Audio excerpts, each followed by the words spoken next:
What if you could power your whole house during a blackout, recharge your backup battery directly from your electric vehicle, and take the entire system with you if you move? Today, we're testing out the Anker SOLIX E10 to see if it can do just that. Now, folks, we will have this system linked down in the video description. It'll be on our store at evoutdoors.org. And if you use our link, it helps support our channel and all the projects that we get involved in. We greatly appreciate your support. If you're new here, my name is Ken and I make videos about living and adventuring with electric vehicles. And unfortunately not today, but most of the time I like to do it outdoors. That sounds interesting to you, go ahead and click on subscribe and then hit that bell so you get notified anytime we add new content. Let's get into it. This is actually our 120 volt input. And you can see we have this type of quick connector on it. I'll show you all these in a minute. But this unit here, I purchased with my own money. So I'm going to give you my absolutely brutally honest review of whether I think this system is worth it and whether I think it can achieve everything I just told you about. So let's talk about the problems that most homeowners face with portable power. So with gas generators, you have a number of different challenges with those. One, you have to refuel them constantly during an extended power outage. Two, they make noise, and there's two problems with that. One, your neighbors are not going to really like you all that much. And two, for operational security, everybody's going to know that you have a generator and backup power, because they're going to hear your generator running. And lastly, like I said, with the fuel, you're going to be dependent on somebody to bring you fuel, or you're going to have to go out and get fuel for that generator. And they have a much more limited runtime, especially if you can't get fuel. The other challenge is with home battery backup systems like Tesla Powerwalls and some of their competitors. Now, they're absolutely awesome systems.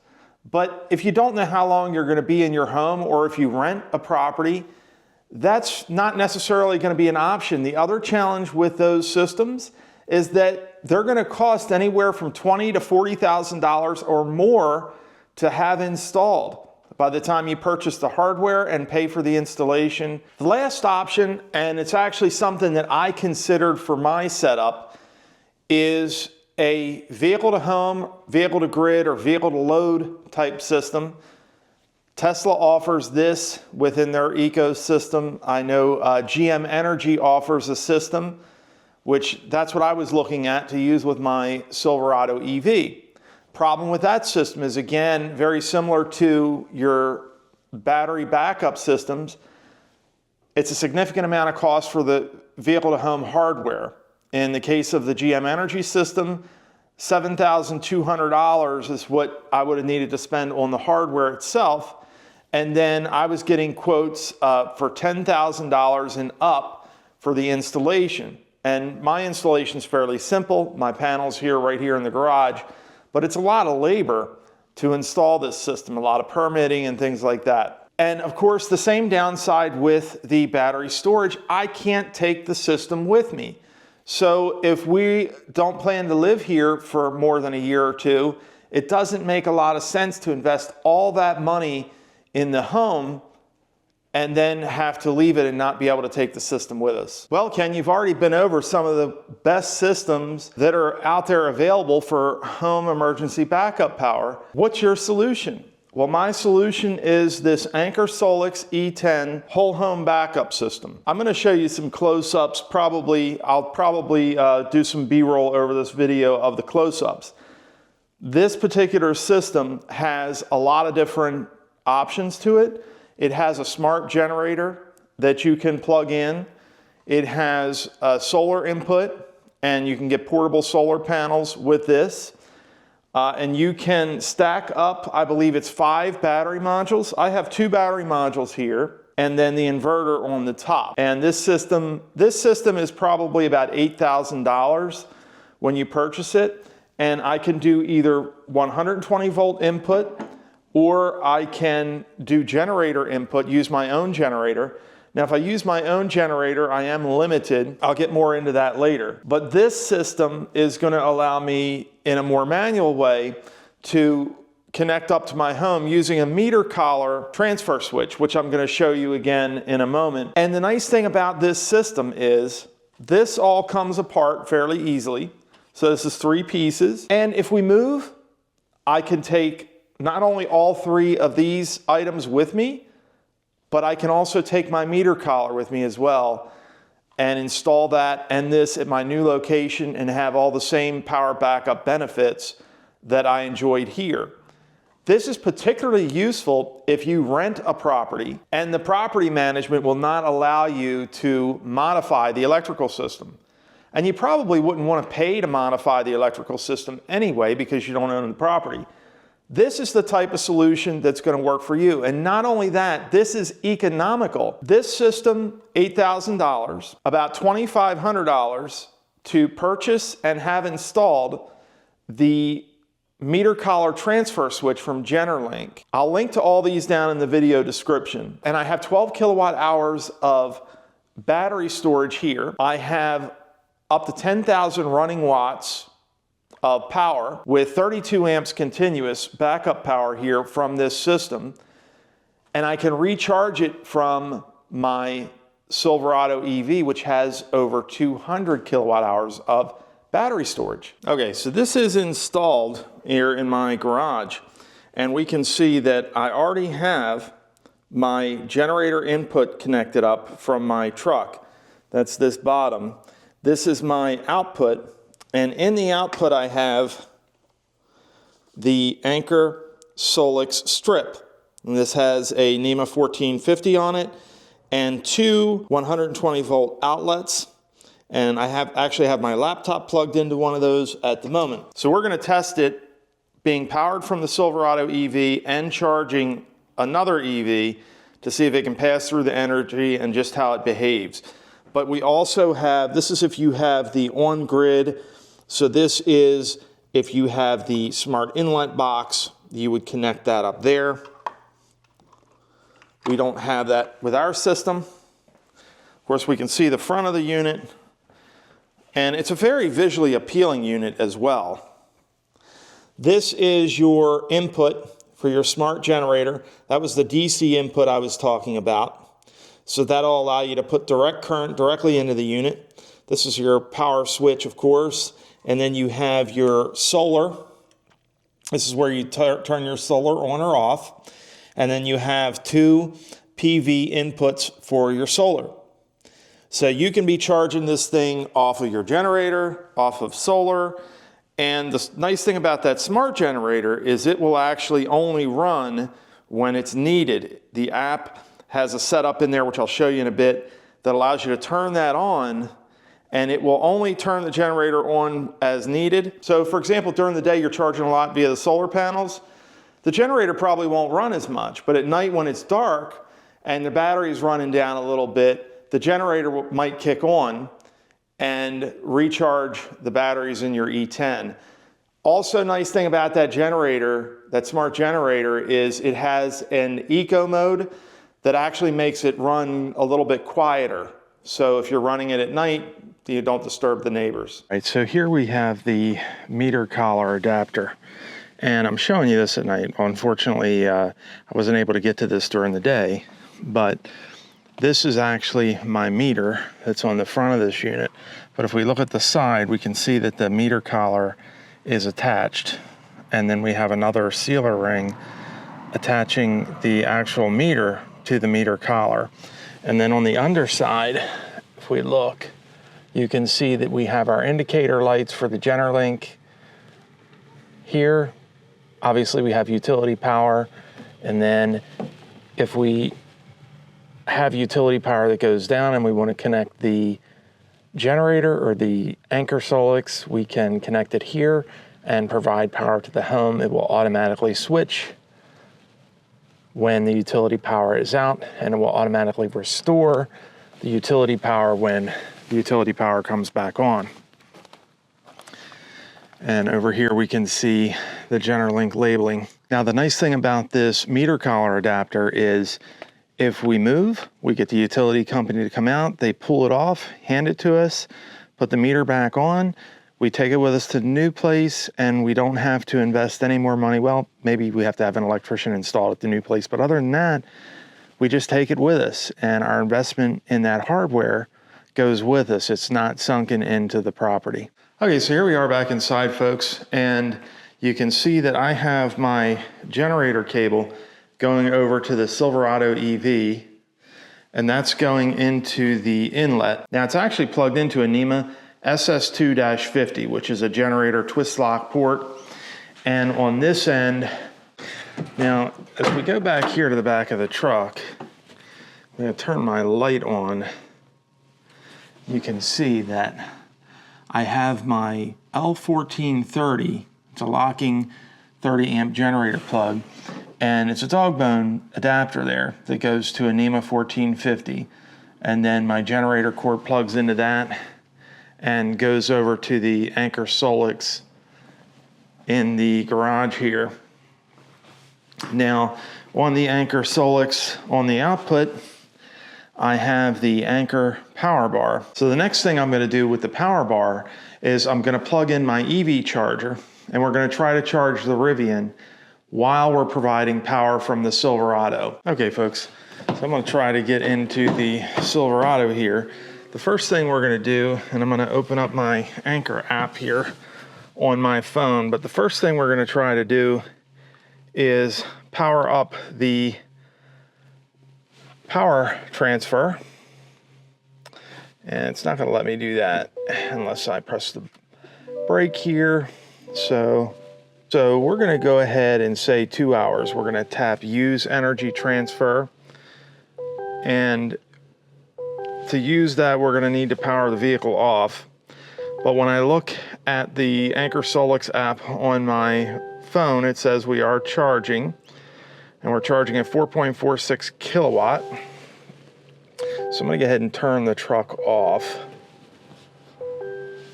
Okay, so we're going to plug that in to the Rivian and try to see if we can charge. Okay, so because this is a 2026, we need to have our J1772 to Tesla adapter. We can see that my J Plus booster is set to 24 amps. I don't want to overload things, but this 24 amps is going to be more than what the truck is able to supply, not because of the limitation of the truck, but because of the limitation of the Anker SOLIX on the generator input. It can only take 20 amps. So we're going to watch our app carefully. I'm going to go ahead and plug it into the Rivian here. And let's take a look at the app. And we're going to watch the J Plus booster. We're going to see if that starts charging. I think that's doing its thing. Now let's take a look at the app. We can see the Rivian is charging. And we see in the app that the load exceeds the generator's available power, which we know that, right? We know that the generator is only supplying 20 amps, but the EV is taking 24 amps to charge. So it's taking 4 amps out of the battery, and it's getting 20 amps out of the Silverado. Now, obviously, when we have this connected up to our house, it's not going to be taking 24 amps constant, and we're not going to be, most likely not going to be charging EVs if we have a power outage. But you get the point. And so our app is showing that our battery is discharging at a rate of 1.14 kilowatt.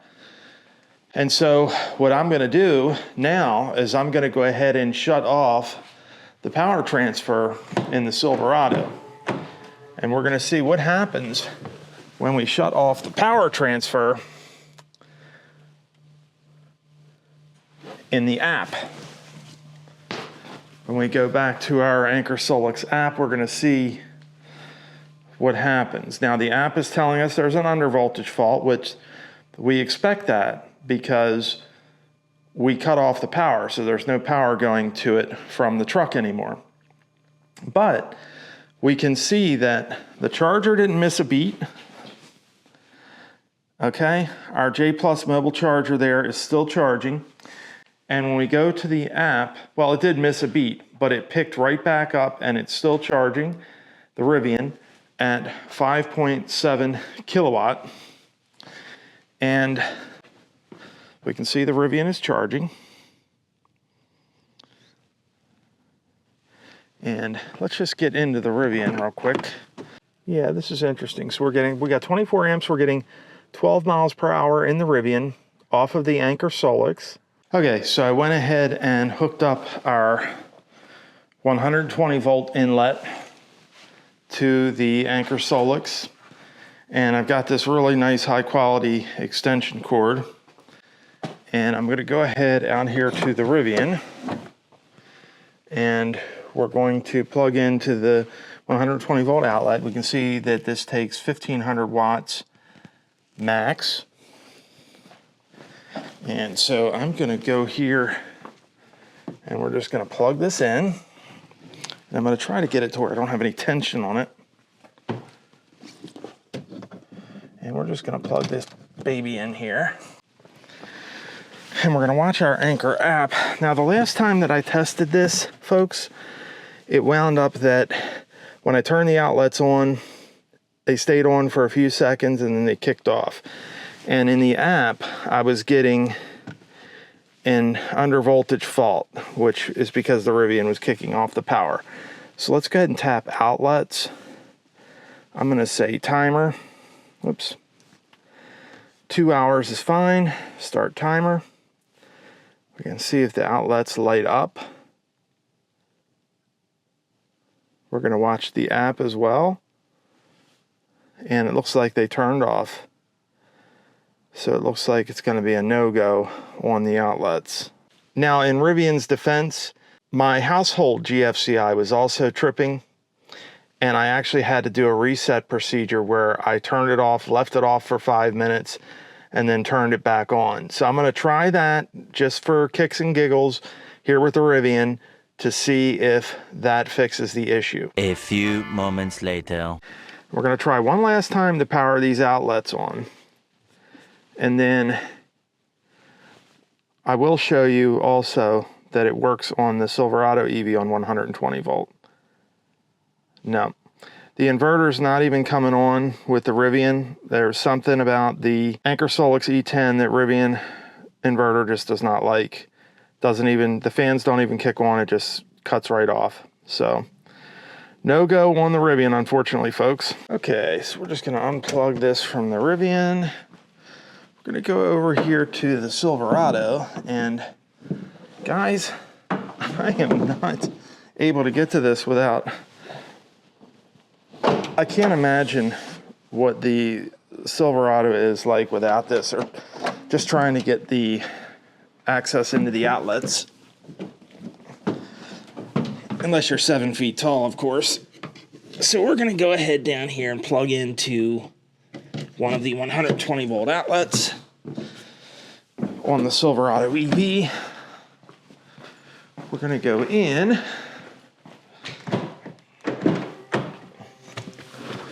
and we're gonna turn on our power transfer. So we're gonna hit the brake. We can see that on our last energy transfer, we used 0.7 of a kilowatt hour. Energy transfer, boom. We're gonna power the vehicle off to start it. Okay, energy transfer on. And let's go into our Anker app here. It looks like we're charging, and we're charging at 370 watts. Now remember, I set the 120 volt AC generator input to 500 watts.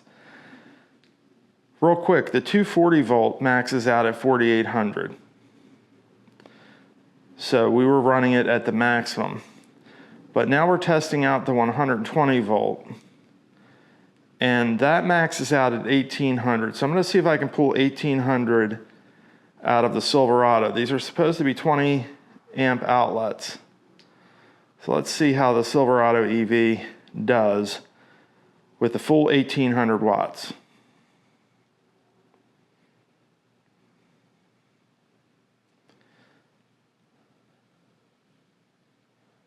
it looks to be doing pretty well. 1.67 kW.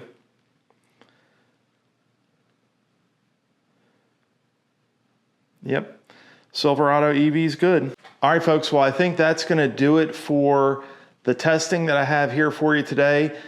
I'm just trying to show you this really cool solution. One other thing I'll show you is inside my breaker panel, so you can see kind of what I'm running.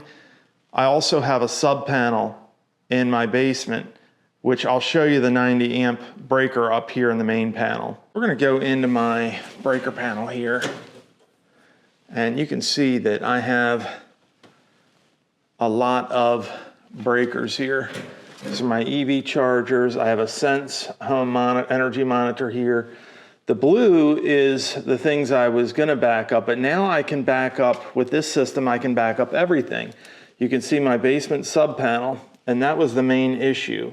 That's a 90 amp breaker, and that's feeding my basement sub panel. But luckily, this is a 200 amp service. Luckily, most of what I'm running here, for example, my hot water and my first level heating are all propane, and my range is also propane. So that saves me, if I had all three of those things electric, I would not have enough capacity. I've only got 3 open slots up there. I would have to be looking at a heavy up or installing some tandem breakers, which I'm not really a big fan of those tandem breakers. I know they're okay, but not a big fan. So yep, that's it, folks. That's all I've got on the testing front. Now in my testing, I did run into some limitations with the Anker SOLIX E10 system. One of the things I was hoping to be able to do is my Silverado EV is capable of outputting up to 30 amps continuous. Now, of course, with the 80% rule, you don't want to pull the full 30 amps out of the truck constantly in this type of scenario. So I would want to pull somewhere around 24. And I was hoping to be able to do that. But unfortunately, the Solix has a limitation on the generator. Even though this is an SS2-50 50 amp input, I'm only able to put in 20 amps out of the Silverado at 240 volts. So if you're using a lot more than the 20 amps regularly, you may be drawing the battery down in your E10 before the EV or other generator can recharge it. So that's something to be aware of. There are higher charging capabilities by using the smart inlet box. You can charge up much faster on AC power through that. So if you use a lot of energy, or if you're concerned about recharging speeds, you may want to look into recharging that way so that you can get the unit recharged a little bit faster. But that's not really going to help you if the grid is down. When the grid is down, even with Anker's system, I believe the limitation is 4,500 to 4,800 watts, which is about 20 amps. Now the runtime is going to depend heavily on how much of a load you have on the unit. My transfer switch is the 40 amp GenerLink transfer switch, so I can pull up to 40 amps through that. But obviously if I have a power outage and I know that it may be out for a while, I'm going to really be trying to minimize the amount of power that I use, so I can make both the batteries in my E10 and the batteries in my Silverado EV last for as long as possible, so that I can have as much runtime as possible. The thing that's important in my use case, and maybe for some of you as well, is we're on a well out here. We live kind of in a more rural area. So if our power goes out here, we don't even have any running water. And that can be a major issue if you have an extended power outage. So that's one of the reasons we really needed a system like this, even though we don't want to invest all the money in the property at the moment. We want to be able to have running water if there's an extended power outage, as well as power some other things. The other thing we really wanted to do is we didn't want to have to pick and choose loads. We have a main panel here in our garage and a sub panel in our basement. The sub panel is 90 amps, that's where our well is. So a regular transfer box was not going to be able to power all the stuff in our basement. We would have had a huge expense moving circuits around and things. So this solution that I'm showing you today allows us to power anything in the home that we want of course within the limits of the transfer switch and our Anker SOLIX system here. The other thing I wanted to point out, folks, is two things. So with a lot of the Powerwall systems, they might be in the range of like 14 kilowatt, maybe a little bit more than that. The battery in an EV is usually at least 60 to 80 kilowatt hours. And the battery in our Silverado EV is 205 kilowatt hours. Battery in the Rivian is about 140 kilowatt hours usable. So think about all that energy. And the nice thing about the vehicle, being able to recharge from the vehicle, is hopefully I have enough range to drive to a location that has power, and I can fast charge the truck, bring it back, and continue to power my home through that outage. So really gives you a lot of flexibility. Also with the multiple inputs like the solar, the smart generator that Anker offers, I think it's really, really an awesome system. So who is this system for? This system is for EV owners, potentially folks that rent their property, folks that want portability, folks who move frequently are another group that would benefit from a system like this. It's going to prevent you from having to lay out a huge amount of money for a property and then turn around and have to do the same or similar in the next property. The other nice thing about this system is I probably won't be doing this too much, but if I wanted to, I could take this apart, put it in the back of my truck, and take it somewhere else for a period of time if I needed to power things there. So it is portable in that respect. The battery modules are about 130 pounds. So if you're able to lift 130 pounds, it's portable. If you're not, it's not quite as portable.